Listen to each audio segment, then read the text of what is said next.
কোয়েল পাখির আমাশা হলে দ্রুত পশু চিকিৎসকের পরামর্শ নেওয়া উচিত। আমাশা কোয়েলের জন্য একটি মারাত্মক রোগ যা ব্যাকটেরিয়ার কারণে হয়ে থাকে এবং এতে আক্রমণ হলে পাখি মারাও যেতে পারে।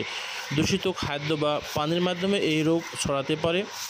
কোয়েলের আমাশা হলে কি করা উচিত? দ্রুত পশু চিকিৎসকের পরামর্শ নিন। এটি একটি মারাত্মক রোগ, তাই দেরি না করে পশু চিকিৎসকের পরামর্শ নিতে হবে।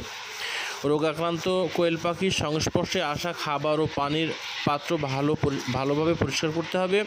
কোয়েলের থাকার জায়গাটি পরিষ্কার পরিচ্ছন্ন রাখা জরুরি।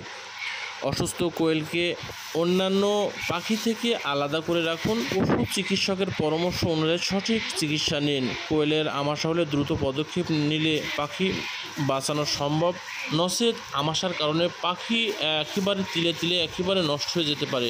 বিধায় আমি যে কথাগুলো বললাম, আপনারা অবশ্যই পাখিকে আমাশা একেবারে মুক্ত করে রাখবেন। আমাশা যদি লেগেও যায়, আপনাকে যে কথাগুলো বললাম সেদিকে খেয়াল নজর রাখবেন এবং সঠিক পরামর্শ অনুযায়ী, ডাক্তারের পরামর্শ অনুযায়ী এবং অভিজ্ঞদের পরামর্শ অনুযায়ী আপনি সেবা নিন এবং চিকিৎসা করুন, যাতে করে আপনার কোয়েল পাখি আমাশা মুক্ত হতে পারে।